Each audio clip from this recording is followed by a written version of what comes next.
For over a year, Karmelo Anthony said almost nothing. Not to a single reporter, not in a written statement, not from the witness stand in that Collin County courtroom in McKinney, Texas. Through an arrest, a bail fight, more than a year of public argument, and 4 days of testimony, the one person at the center of all of it stayed quiet. Witness after witness took the stand. Coaches, paramedics, teenagers who were standing just a few feet away when it happened. Every version of that morning in Frisco came from somebody who wasn't him. But here's the part almost nobody zeroes in on. In the first few minutes, before a lawyer, before a defense team, before anyone told him to keep his mouth shut, Karmelo Anthony talked. He said 3 sentences to the school officer who detained him.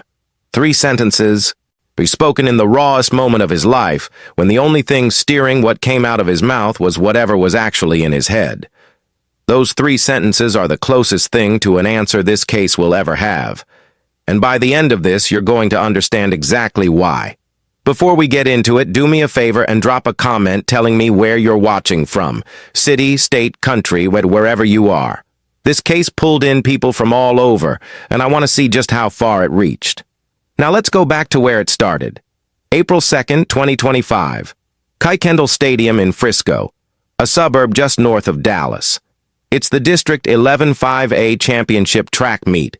More than 100 student athletes from 8 different high schools packed into one venue. And it's raining. Been hard enough that kids are crowding under whatever cover they can find. One of those covers is a pop-up tent set up by Memorial High School for its own athletes.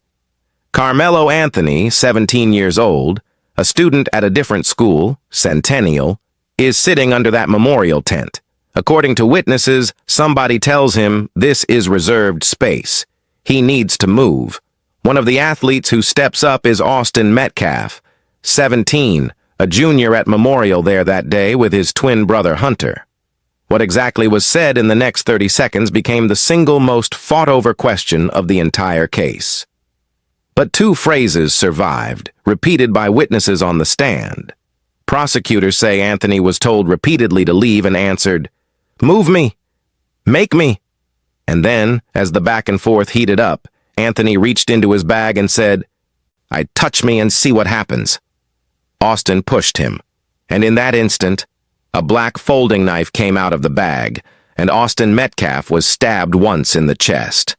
Then Anthony ran. That's the event. Less than a minute start to finish, between 2 teenagers who had never met before that morning. And from that single minute, 2 completely different stories would be built. One that ends in a murder conviction, and one that almost ended in an acquittal. Hold on to that tension, because everything else hangs on it. Here's why this case split the country down the middle. One side saw a kid who was confronted, surrounded, shoved, and reacted in a panic to protect himself. The other side saw a teenager who brought a knife to a track meet, dared another kid to touch him, and then used it. Same 60 seconds. So 2 stories that could not both be true. And the wild thing is, the first real clue about which story the evidence would support didn't come from a lawyer, or a witness, or a piece of forensic testimony. It came from Anthony's own mouth, minutes after it happened, to the first officer who reached him. That officer was Eduardo Cortez, a school resource officer who was on site and got to Anthony fast, caught up to him after other students pointed him out. Cortez later testified about what those first moments sounded like, and the very first thing out of Anthony before any question was asked was a defense.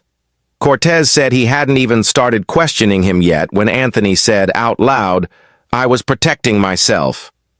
Sit with that for a second. Not what happened, not is he okay, not silence. And the first words were already a legal argument. I was protecting myself. He also told the officer, he put his hands on me. I told him not to. But then came the line that prosecutors would play for the jury again and again. As Cortez was processing the scene, he referred to Anthony the way every cop is trained to, as the alleged suspect. Alleged is the careful word, the one that keeps the presumption of innocence baked right into how police talk. It's not the officer doubting anything. It's procedure. Karmelo Anthony heard that word and corrected it. "I'm not alleged," he said. "I did it." That's the first sentence. And it's a strange one because it's not panic. Panic stammers. Panic doesn't reach into a cop's vocabulary, pick out the one technically protective word, and reject it. This was a kid in handcuffs, calmly fixing the officer's grammar on the most important fact of his life. "I'm not alleged. I did it." The prosecution would later treat that calm precision as a window into intent. The defense would have to find a way to explain it. But that was only the first of the three sentences. The second one is the one the entire defense strategy got quietly built on top of. And the third one, nobody saw it coming. Because right after admitting it, right after "I did it," Karmelo Anthony asked the officer a question. He asked whether what he'd just done could be considered self-defense. Think about the timing of that. No attorney has arrived. No one has advised him of anything. He's standing on a track where a teenager is fighting for his life a few yards away. And his mind has already jumped to the legal category. Not "am I going to prison?" Not "I want a lawyer." A specific, technical question. Can this be considered self-defense? Now here's where I need you to be honest with yourself for a second, because this is the exact fork the whole jury would stand at. Does that question sound like a kid who genuinely believed he'd been defending himself and is desperate to be understood? Or does it sound like a mind that's already calculating, already reaching for the exit before the body has even been processed? Drop your gut read in the comments. Because 12 people in McKinney, Texas had to answer that same question with a young man's entire life on the line, and they did not split the difference. And the reason that question matters so much comes down to one word buried in Texas self-defense law: reasonably. The law doesn't just ask whether a person felt scared. It asks whether a reasonable person, in those exact circumstances, would have believed deadly force was immediately necessary. Anthony's question at the scene shows he was already orbiting that idea, already asking whether the outside world would call what he did justified. The defense would say, that's the instinct of someone who truly thought he had no choice. The prosecution would say it's the instinct of someone who already knew he had a problem. And then came the third sentence, the one that lives in a completely different world from the first two. He asked if Austin was going to be okay. After the confession, after the legal question, in the same breath. And to the same officer, Karmelo Anthony asked whether the teenager he had just stabbed was going to be all right. 3 sentences pointing in 3 different directions: admission, calculation, and something that sounds a lot like human concern. All spoken within a couple of minutes, all before a single lawyer entered the picture.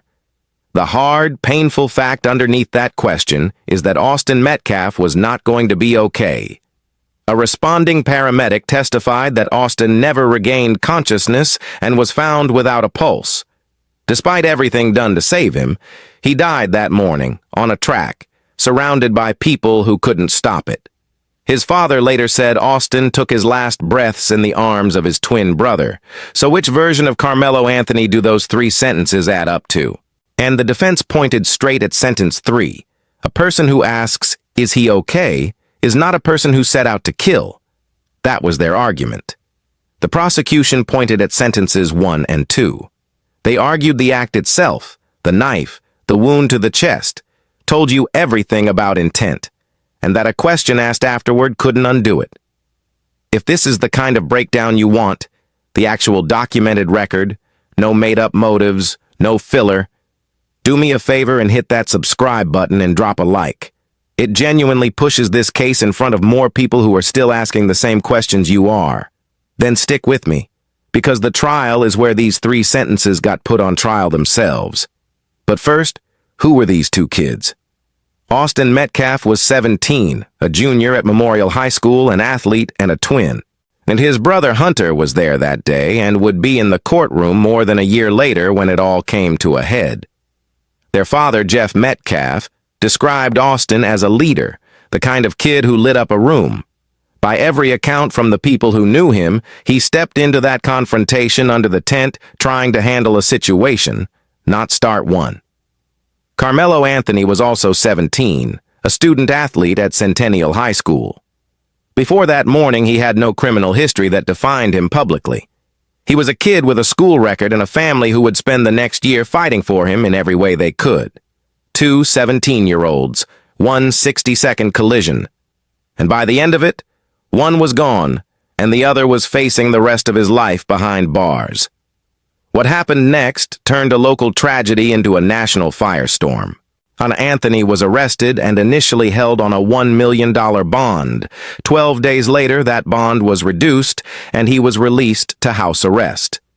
A fundraiser set up for his family's legal costs and relocation pulled in hundreds of thousands of dollars. And because the accused was black and the victim was white, the case got pulled into the rawest fault line in American public life. Online, it stopped being about two kids and became a proxy war. Both families faced harassment. Jeff Metcalf later said he was the target of multiple swatting calls. Through all of it, the public kept circling the same question. Would Karmelo Anthony ever explain himself?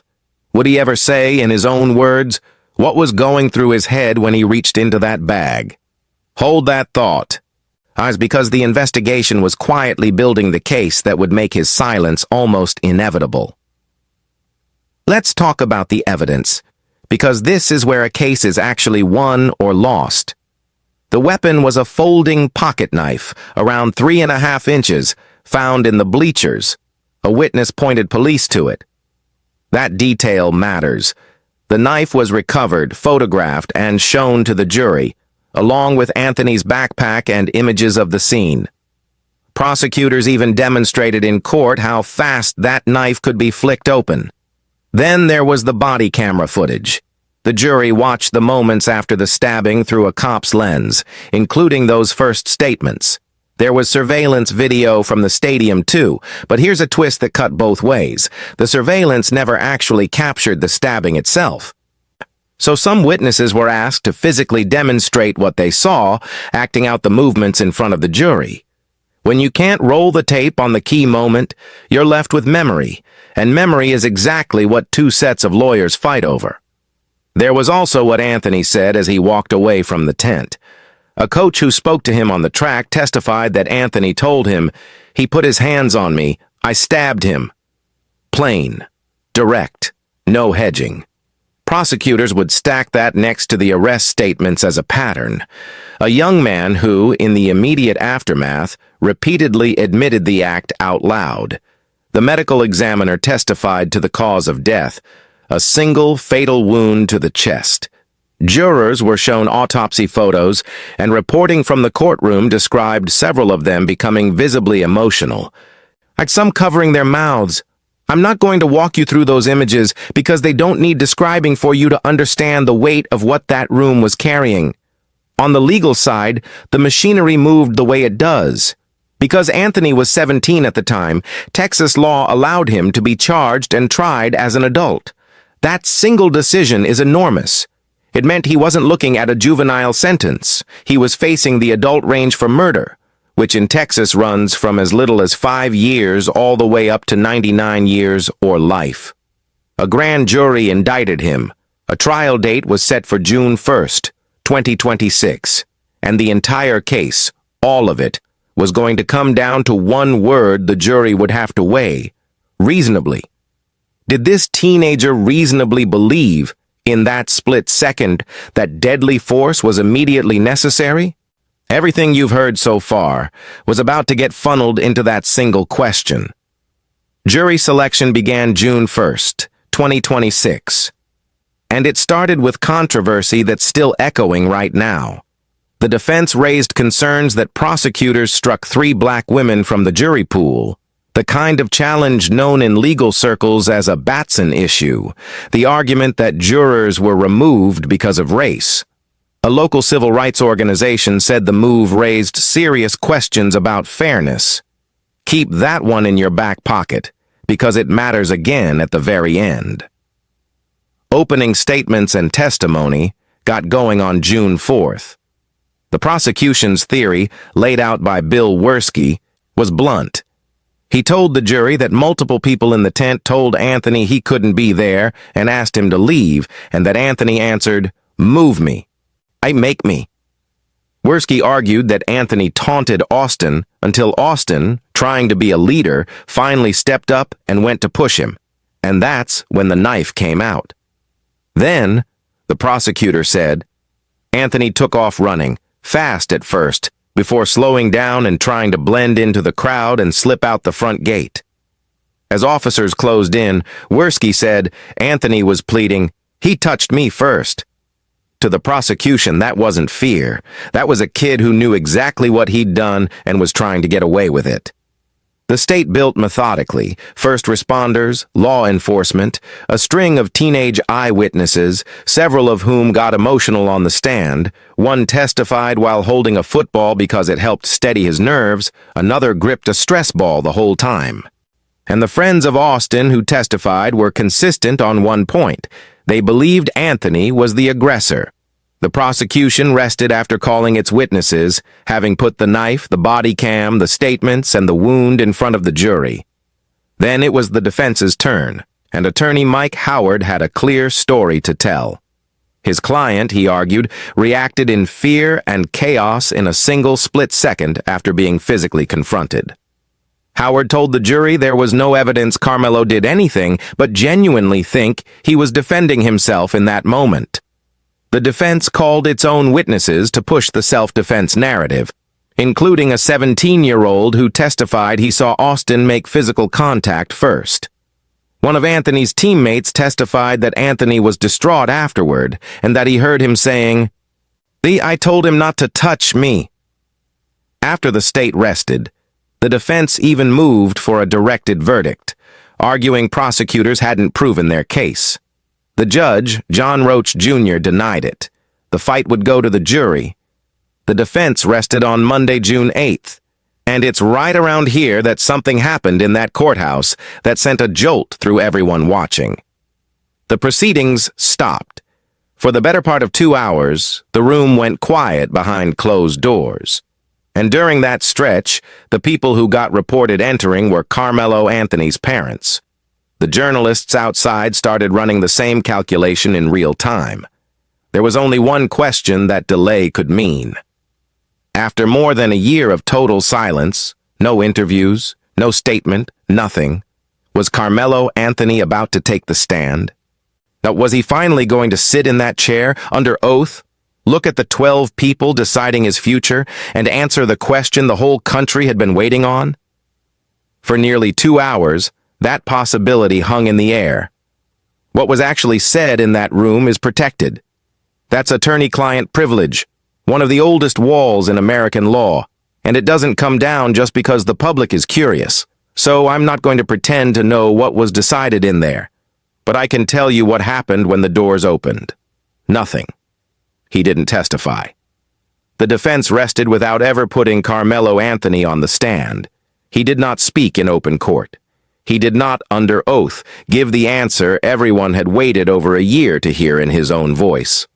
And honestly, the reason isn't hard to reconstruct. The second he took that stand, and the prosecution would get to cross-examine him with no guardrails.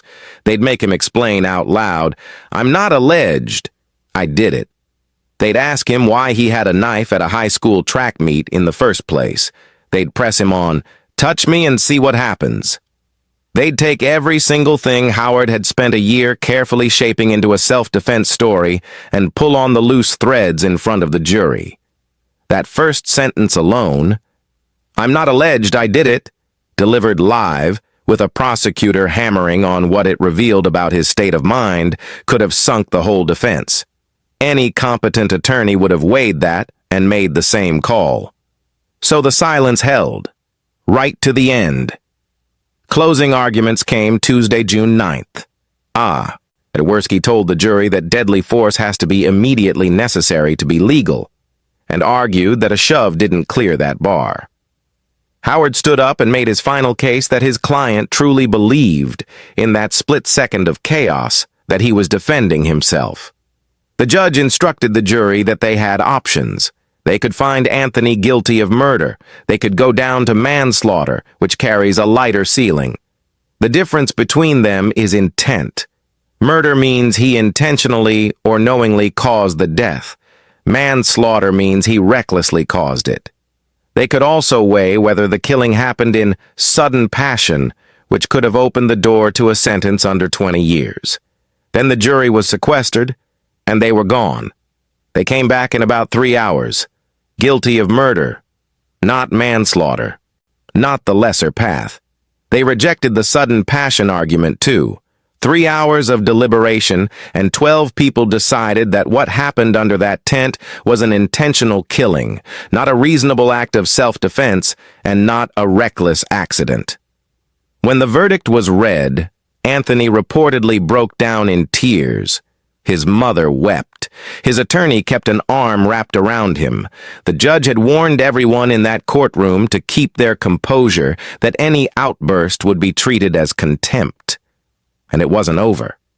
Because the same jury that convicted him now had to decide how long he'd spend in prison, anywhere from a couple of years to the rest of his life. That's when his mother, Kayla Hayes, stood up.